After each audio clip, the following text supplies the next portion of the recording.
inde maɗa nde barke ma feeñi wuro Madina mi juule giɗo ma ɓurnaɗo tagoma feri Makka wuro ma fayi Madina rabbi kisal ma wanjo e giɗo ma o joom tariqa gando Madina gila pecce fecca kala goto rokka jomam subima wuro Madina yewi on koɓe ayo bane biratifde on ƴetta on jarnam hande kadi en ɗo e nder jama ñande jeegom daka o gam namdade bandiraɓe musidɓe wonɓeroɓe ko adinde ceerno ara ko adi julgol takosano min Hammadu wiyete gummoɗa ko min ɗo min ko wiyete suure ndo wiyete Seno Funare o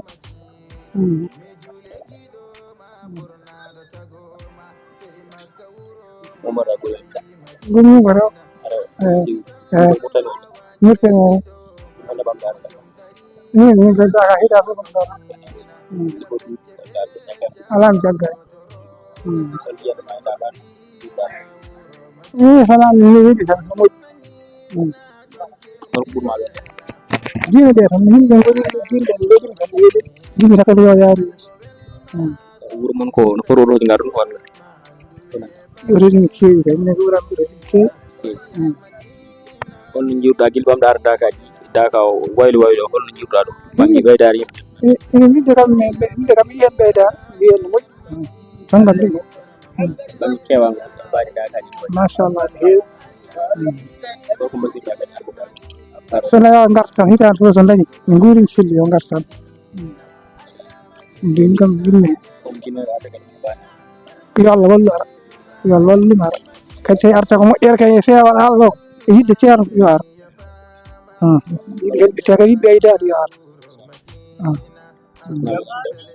min Hammadu wiyete ba manam kañ la commencé ñaw daka man kañ laa commencé ñëw Dakar boobaak léegi de man na fanweeri at ndax booba nawet lañ fi daa ñëw ma daa indi sama oto boobu lii dex ak dex fi nekkoon yi jamono yu ban fi lii buñ ko garab yi buñ ko fii tutu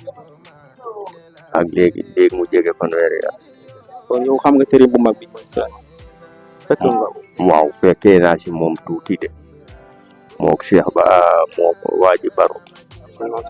waaw léegi noo gisee daka bi changement bi de wax dëgg yàlla am dafa ëpp waaye nag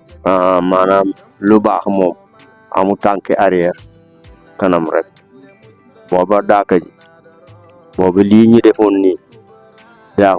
daawut fees te waaye nag booba nit ña ñoo ko noon a takku si li ma gisoon waaw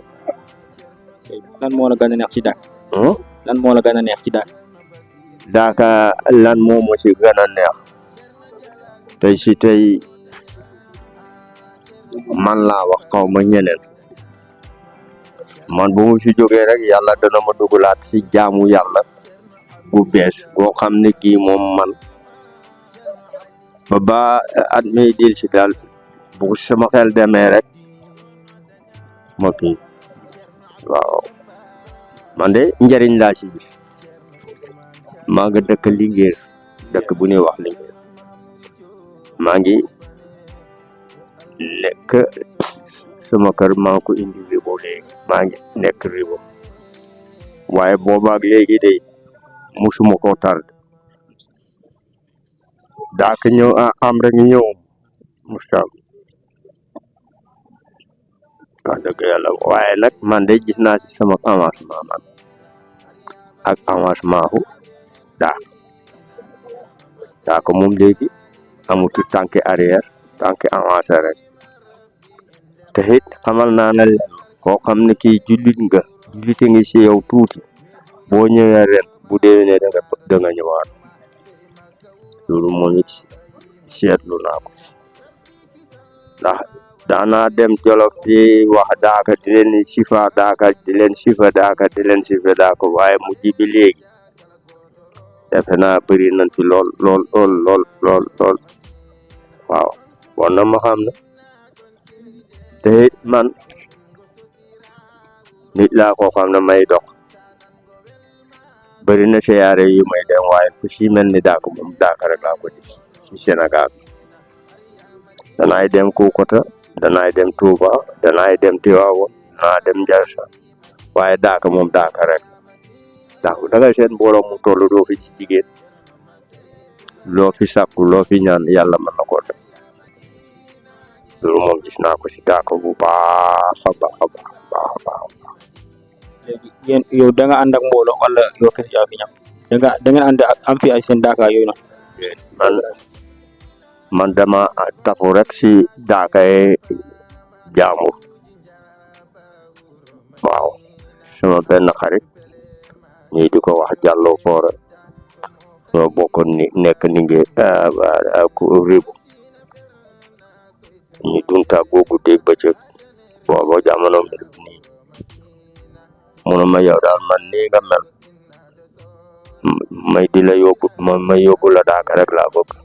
ma ne ko bés booy dem wax ma bu booba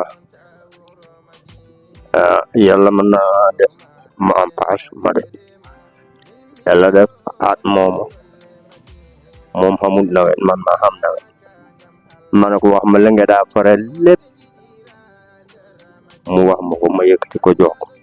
waaye nag ne ko nag bul wax ne man déedéet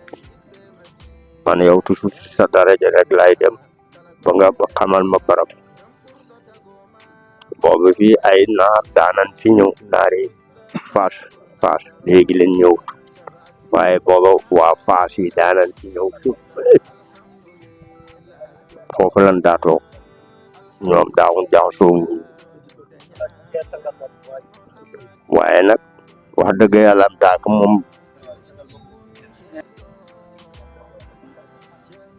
fu si mel ni Daaka rek la am fu si mel ni Daaka rek la am. loo wax ki nga xam ne dafa bëgg a ñëw mais ñëwul. waaw am na même man samay doom am naa doom joo xam ne ji ren ma nga bitim réew waaye def na woon moom ren ba ma ñëwee na ko dama feebar mu yónnee ma paas na ma naa wàññeeku naa ñibbi ma ne ko man may deexee Daaka ma gënal ma deexee fene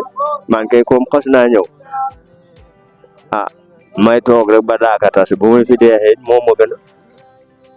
ndax lu ëpp juróomi junni doomu aadama dana la ñaanal te ñooña kenn du si ñàkk yàlla def si barkeem waaye ñëw naa feebar na tey laa mos a jéem a génn nii yelwaan te suba gi rek laa dox tuuti ba ñëwaat bu ma ñëwee nag ba fii moom jógu mos waaw. léegi sa kaddu bu mujjee nga fàttaliku sa tur. say kaddu bu mujjee ak sa tur nga fàttali. man Maysa Cissé waaw maa ngi dëkk Ribo Escale département Koungheul arrondissement Lour Escale.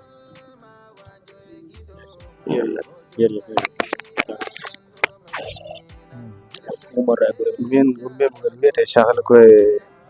koye commune Guédé département Podor. fodduɓe ɗa arata min de hikko waɗi laabi ɗi e so ngari men komi yawani kono moƴƴere Allah mbeɗa yiya hen kadi mbeɗa welti no fewi somi hooti mbeɗa yiya mbeɗa tina ɗum e ɓandam e weltare nde kadi ceerno kadi ko neɗɗo bomin kortiɗo hitande fof so ceerno Diallo ara guure ɗe emin daña hen weltare no fewi ko ɗum tan min jinno hen haalde yo Allah waat jabawo yo Allah rokku men hen ko moƴƴere Allah nde ñagoto ɗen ko ɗum tan min kalata hen minen yo Allah weltin meɗen so jabar Cheikh Tidiane. tuggi rowanaɗo ara holko ɓuurma welde hen e hol waylo waɗa jiiɗa hen tuggi rowande femde hikka fof waylo kono jiɗirde ni tan ɗum woodi hen ko diine o no rewi ina rewi foti rewde ɗum eyyi kadi ko weltare hen tan no fewi bo yo Allah waɗan men hen jaam ko du'a hen e fof yo Allah jaabo ko noon tan holko ɓuurma welde hen fof no weeli fof no weeli affaire diino kam fof no wiiɗum ceerno no wiiɗi sinamin inde nde e wuro mo ummorɗa beele kadi ko an goto walla daka mo non jogui kolo min jogui daka leeraɓe e samnaɓe e liƴƴi e gamaji fof no kawri dara ko yiiɗi ko tati kanƴi tati fof ɗi kanƴi goni nde ɗi gondini goɗɗodirani kodi jotoyuji tati kanƴi fof goni jinnoɗo arde daka ma heɓani basirɗa ɗum i ko was fewnita tati fof jiiɗa mbasa fewnita tan ko walle nde Allah hoddiri fof kadi garat nde Allah hoddiri fof garat won yeɓɓe toon arde mataw Allah ñawani tan poti ardude taw ete fof jiiɗa daka leeraɓe cifnami ende ɓeynoma mbiyete Oumar Bouyo Jarali Oumar Bouyo Jarali ay jarama inde nde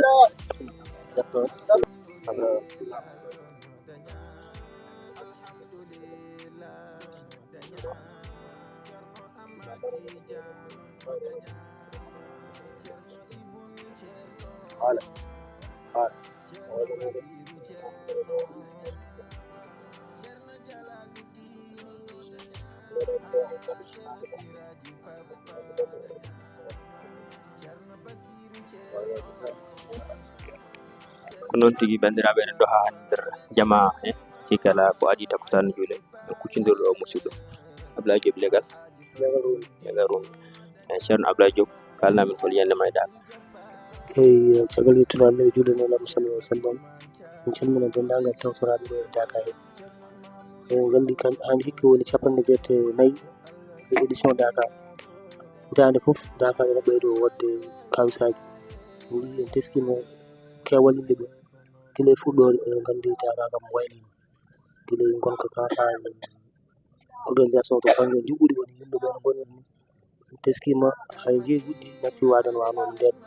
no wano hewde yimɓe en comportement hikka kam waylino no fewi no fewi en jetta hen Allah en jetta dendagal dariɓe hen ha ɗum rewni gam en kadi beltoro kadi tawtore Daka rawane en tawaka hikka kam Allah waɗi en tawtorama ɗo hen eɗen gandi waylo waɗi hen guila gonka ka ha yimɓeɓe gollidɓe jondede foof kadi yimɓeɓe ko alhamdulillah rabbil alamin ko yettude Allah ene ɓeydo yataw ko ɓeydo yawo yesso ɗum tigui no foti Daka je tawtore tuggu foti Daka bangga teskirade ko ɓamɓe teskade Daka ɗi o heewi ma ɓuur Dakaji nogas mbiɗa tawtora kono noon guila 2016 hade ko ɗo konmi nder wuuro he kono nde rawanno mi tawtoraka hade kam tawtorede ko golle nawno kam hawri kadi on saaha Daka o taw tawi kam toon wawan accude golle hade kam mi tawtore kono hikka kam mi arti mi tawtorama on hikka watta nogas e goho walla tati tawtorama eyyi nden Daka o kam hitande foof ene yaha ene wayno hitande foof ene yaha ene wayno yimɓe ne ɓeydo kadi juɓɓudi ndi ne ɓeydo hikka kam juɓɓudi kesiri waɗi hen saabu barrage uji ɗi galano min nde mayrami nde alano barrage hakkude ceerno yimɓe alano keero ko ɓoggi tan wattano hay gol lawol hay jamde mbaɗama wadde waɗi waylo basuji kadi goɗɗi ɓeydama hen kadi sonorisation ɓeydama ha to tolna foof aɗa wawi nande mo balɗa foof sa jooɗi juɗirte ɗo ha jaltirde goɗɗum presque aɗa ɗeɓa nande ko haalde wadde waylo waɗi kadi yimɓeɓe hoore muɗum ɓooyɓe arde Daka ɓe sa namdiɓe ma mbiya waylo waɗi saabu no wano ni ene wayi hande ene serti guila e jondel eɗen gandi hitande foof woɗɓe hesɓe garat kadi kala garɗo hikka o wuuri ndera ko aɗa ara saabu o andude ko nafoore Daka nafoore wonde Daka saabu ɓurma welde Daka ɓuuri kam welde Daka tan ko waɗi foof ko dewe Allah gonɗo hen nde ko wiya yo waɗe ko normalement so neɗɗo waɗi ɗum labaɗo bakkat saabu ko famde fam mbiya ko famde fam ma mbaɗa sappo ɗiɗi ujunere salatul fatiha ko famde en wiya mbawɗo waɗ temedde jeegom waɗa mbawɗo waɗ temedde tati waɗa mbawɗo waɗ temedde ɗiɗi waɗa waɗan ni gonga ni arde tan tawtore Daka nde ko gartam hay julde nder dental ngal ɗo tan ko gartam mawɗam saabu baraji denteji a waɗa ɗon goɗɗo so wona ɗon eyyi kadi ko ɓuuri yuɓɓude fewde Daka heewani ene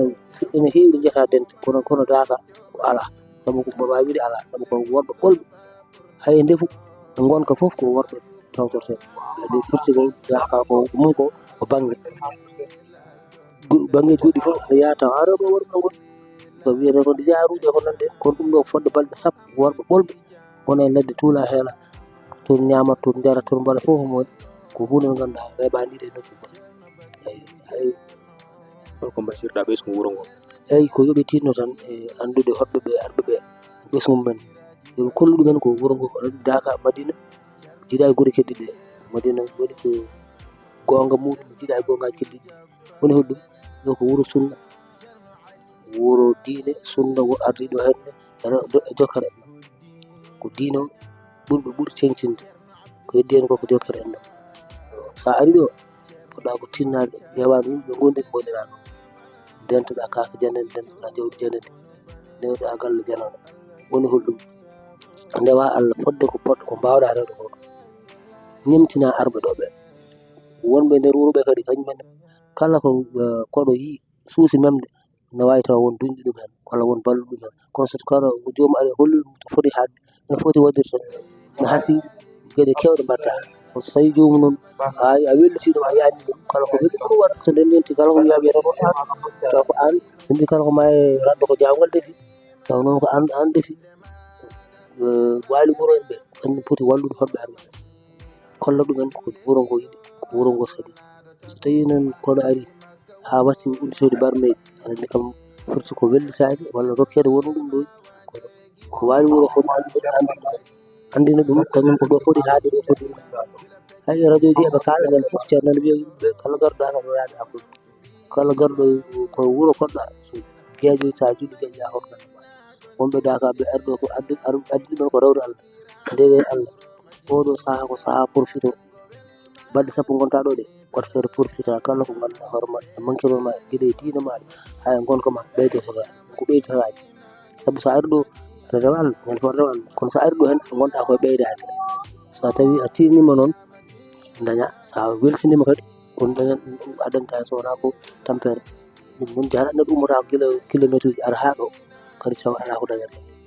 ɗum kala ko mbatta eno aɗa jogui foti hen jogade fandare yuɓɓudi e rewde lawol so tawi noon an o ko mbatta ko ala fandare ko mbatta ko haydara firtade ko ɗum fof ɗum woni wasiyaji mi basiyde kala gonɗo hen ene de guila de koye men garɗo fof yo profite kala ko fodde ko woni wadde ko wadde woni ande keeriɗi ande ko foti wadde ande foti hadde ko ɗum tan woni fayida min tigi cifnam ina min ko Ablaye mbiyete Ablaye Diop non tigi mbaɗi ɗo e Daka FM gonmi ko jayden ko Daka FM gonmi mbiɗa waɗa émission goto no wiye citoyenneté wiyete ko ɓiile wiya kagal chaque talata fof midi ha 13h no waɗa émission min goto de émission Daka FM to walla Daka FM Daka FM jarama joni non tigi bandiraɓe on jettama no fewi machallah sikkala ɗum wonno fadarde yidde no nder jama ko ajitta ko sanno juuɗe on jarama ha eyyi ko noon tigi yewiyankoɓe meɗen Bella TV on jettama on jarnama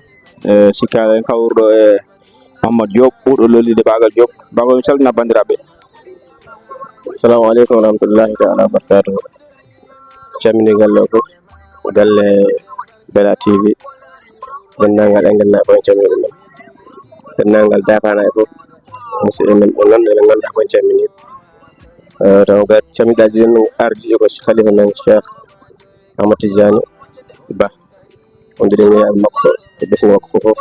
camini juuɗe. Assalamu aleykum wa rahmatullah. sikki ala no jiiruɗa Daka o Daka dewal Allah yaaɗi koye liggey ɗum poti ma kada yeeya holno jiiruɗa Daka no waɗi e jeeyi mum beele kam ene wawi yaadude walla alhamdulillahi rabbil alamin Daka o kam ko hunde wonde fayida nde wonno ko lulne alliyankore ko ɗum innira eyyi ko addi foof ko woni mujibu Daka o ko arde ɗo e nder balɗe sappo walla balɗe jeenayyi dewal Allah jamma e ñalawma juulu waktuji joyyi ɗi e nafilaji silki alqur'an janngude sayfi wirdu salal fatih istighfar ɗum woni Daka ɗum woni ngoroji Daka ni kala ko yanti hen noon kadi ko ƴewtu tan no wonno keɓiɗo gurdam muɗum to banggue golle ɗe kadi alhamdulillah fodde ko arata ɗo gollude ko foof moni fof ne yitani hoore mum famɗi foof ko woɗɗo heɓani hen kadi ne waɗi sutura ene weeli a rewat Allah a gollat taw kadi a heewani loro no fewi hay sinno loro hen saɓoy kam jonde mere nde jonde mere nde gonga jeɗɗen dewal Allah kono kadi so wonko cohlata e sohlaji ma aduna so tawi wonno wayani wonde jomum a heftani ma hokko ŋakkirɗa ɗum taka minen sen daka yonti min jilla e jeego he pour hebde hunde seeɗa komin nawata ɓesguji amen e galleji amen. elle ɗiɗo duuɓi koto ɓuuri welde yeeyde ɗo haɗa yeeyede ɗum kadi eyyi ɗum ne kadi ko hunde moƴƴere ene walla kadi to banggue julde nde yimɓeɓe ɓe garatno ɓe donkaɓe hay toɓe daari sababude yeeyoɓeɓe e otoji ɗi surtout hikka noon otoji no kaɗira nadde ga jama he ni ene ɓeydi yajnude jama o ɗum ne hollira so tawi hay so ñan cahgol daka nde ndeka ma yimɓeɓe no ɓittodiranno ngol no wayanno ni ma usto ma saɓor ɗum noon ko ɗum saabi hikka kadi ɓeydima wallude kadi e banggue sécurisation o ardiɓe golle ɓe to fate juɓɓudi pour daka o no wayno ko yajirde ene moƴƴirde foof hikka ene ɓeydi ɗum kadi wiyete Allah mawde kadi ko hunde wonde fayde hunde jonnumiro eyyi to banggue jeygu o min tawi kadi joguiɗon ɗiɗo jumiri ko société gollata walla ka comi ɗum eyyi ɗum ɗo min komi comotoɗo mi yaha mi ƴettoya e société gonɗo e Madina Gounass taw ko mo ganduɗa jeeyi société o ko ceerno men ceerno Aliou Badara on woni joom société o kono noon guiƴe men mbiyetede Abou Touré ene golla e société he ene gasa kanko won toon gardiɗo société to banggue golle ko on jeeyi sababu ha mbawɗen yaade toon cusɗen wawde ƴettude toon haalis bagage jonɗo taw ganduɗa ene hay kalis kewɗo kono noon koye hoolare e gowodiral jeeyi sababu o Abou Touré woni sababu ɗum foof joni to batte jeygu ngu kori kam tiiɗani walla ko yimɓe jeygu eyyi batte jeygu ngu jumiri ndi so Allah eyyi ko jumiri moƴƴiri ko jumiri andani kono noon ende satti no feewi no sonorte ni yimɓe ne gullito to banggue jeygu ngu kono noon koto caggoto ko toon tiiɗi minen kadi somin ƴetti min ƴeewa komin dañi hen soko temedere soko capanɗe joyyi soko capanɗe jeegom kala mbawa dañde guurel he e faari mum a naggat eyyi burlaji ɗi no yaltirta ni woni hen ƴettiɗoɗi 1200 won ƴettuɗo 2000 won jaltiɗo hen 4000 ha 3900 eyyi joni noon so yalti ande kadi ƴeew pooɗa hen sa dañi burel he capanɗe joyyi tan a naggat sa dañi hen kadi capanɗe jeegom a naggat sa dañi hen temedere kadi ɓurɗa yidde eyyi ko ni woni jeygu ngu wayi ko masirɗa yeeyoɓe e sodoɓe eyyi yeeyoɓe mbasiytomi koɓe tinno e muña saabu jeeyowo kam hunde fof nana a wiyat ɗo burel oɗo mbiyama ko 100 tati jarata taw noon aɗa andi 100 tati ɗe keɓɗa he an jeeɗa ko capanɗe jeegom jomima ɗum ɗo temedere tan foti jarde sa wonani muñowo tan hanaka mettinat mbadda e jomum taw jarani on lima ɗum ɗo saɗa wawi jeeya kam ko jaratno 100 joyyi ma yiyam temedere e capanɗe joyyi walla ma yiyam 200 walla onon gonno ko buntude yimɓeɓe min garno ko ƴewde hunde onon garɗon ko reddude min joni noon jiɗɗa min keeɓa he hunde daka he ɗum fof ma nan ɗum kono noon fof ko muñal kono kala ganduɗo coggu ngu ganduɗo yeyete ko valeur mum sa wi ɗum ko ujunere jara ha so temedere jaranno tawi ujunere tan ma ko addu sooda kono noon ɓe gandaɓe ko ɓen kewi wiide ɗiɗo haalaji joni hol konngol ma cakkitingol ɗo basirɗa arɓe dakaɓe eyyi basirɗo arɓe dakaɓe surtout noon yeeyoɓe ko fati e leɗɗe en gueɗe mbaɗe ɗon leɗɗe kewɗe ne gara ɗon taw ganduɗa neɗɗo o ne ara sohlude safara kono noon wonno anda leɗɗe gonɗe hen ɗe holno ɗe cifori eɗen mbasi yo ardoɓe leɗɗe yo mbat saabi Allah tawa leɗɗe kolniɗe ɓe gaddata taw na janggo e jaam neɗɗo no yara hunde waɗat ɗum probléme eyyi kadi borom machine ngaji en ɓe no ceerno wiyata ni tan machine ngaji ɗi dillere nde ene haaɗa yimɓe julde sa waktu so yonti tan jomumen yen jom gaccu machine ngaji ɗi dillere nde ƴe guittu ɗum ha waktu o ɓenna eyyi ɗum kadi ko hen jeeya kono noon kala garɗoɗo yo Allah rokku ɗum e dow jaam yo Allah hokku en daka jaɓaɗo walla junde gurdam ceerno men junde gurdumen meɗen gurdumen jinnaɓe meɗen hokka en cellal duumigal adda e ɓuural e ɓamtare yaajede ha heewa ɓesgu barkingu rewɓe ha heewa taw kadi ko moƴƴuɓe taw kadi wawɓe kadi suurde wawɓe kadi rende wawɓe kadi nafde naftorɗen enen foof e aduna e laamu assalamu aleykum wa rahmatullah kisna yeɓoɓe innene ko Mouhamadou Diop kono noon ɓuuri lollirde ko Baba Galle Diop to légamentare jurata ɗo e Daka ko jeewo ñumiri so Daka ɓenni ko janggino Qur'an eyyi ko ni o wayi ɗo e Daka ko fakkaman ko jeewo ñumiri kono so Daka ɓenni kam ko janggino Alqur'an ko ɗum Allah waɗi mo kankon kadi eyyi joni noon